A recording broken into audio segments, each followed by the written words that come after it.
Hello, BookTube. I'm Peg, and welcome to my channel. Also, welcome to my new Tome Talk November series. I've just decided I'm having so much fun going through all my tomes on my bookshelves, getting ready to choose what I'm going to read in the Tome Topical Challenge coming up in later November, that I would, as I go through them, I'll talk about them a little bit and show you what I have here.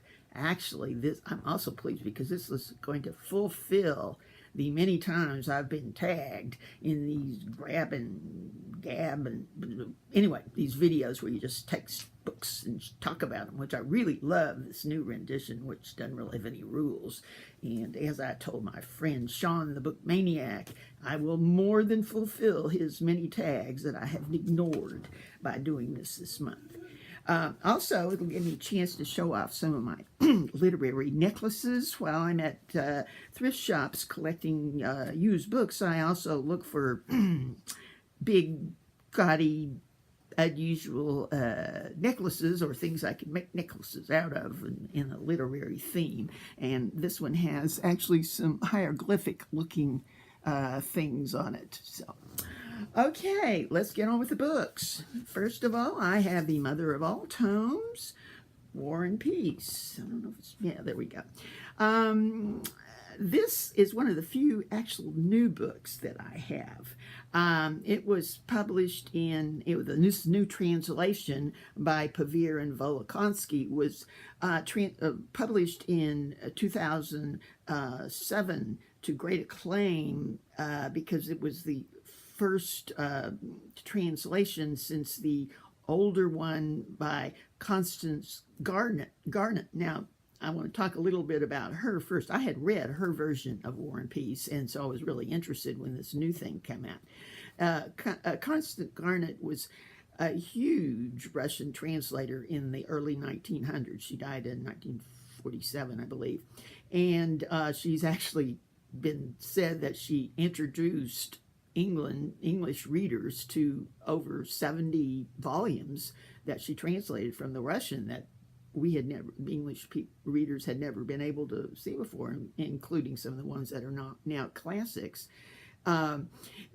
She's, as all things, gone out of style now, and looking back, her language is termed rather stiff, and actually, of course, it's the English that pleased the late Victorian notion of what good writing is. So today it does seem outdated to us.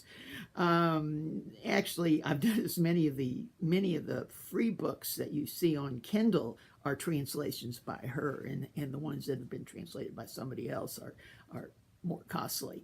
And anyway, so someday I'm looking forward to reading this one.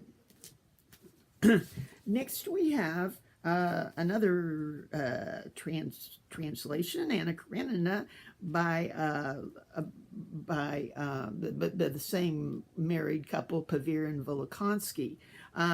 Interesting about them that they're married, they live in Paris and translate Russian, and they have the perfect setup where I think he doesn't speak Russian or read or write Russian, but he translated it, and she on the other hand I think is Russian, and so she has different abilities in the translation department, so evidently it works for them. Now, as I was thinking about this translator question, it seems to me that Steve Donahue has mentioned recently some other Russian translations by some other translator that he really likes, and you know he's quite particular about his translations. So if he listens to this, I hope he will put comment at the bottom so we can all find out who he considers the new or the best Russian translator of novels.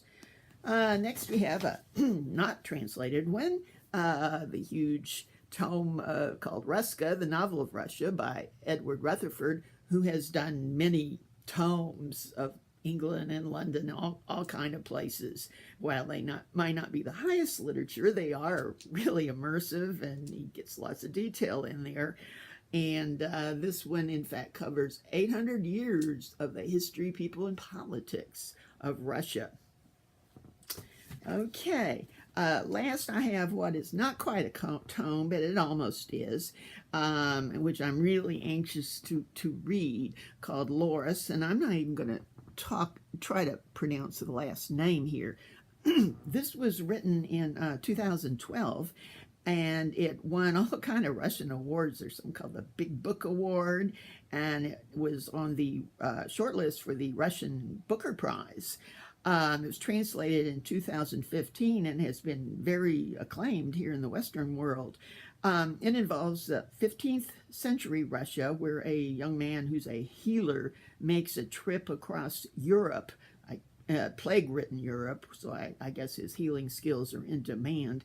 And it's been compared by several, it's been given accolades by several big Times Literary Supplement, etc. But it's been compared, I read one review where it was compared to a cross between the Canterbury Tales and Umberto Eco's Name of the Rose, which I talked about just the other day. So I'm really anxious to read that. Okay, that's all for now. I'll be back with more tomes later. Bye.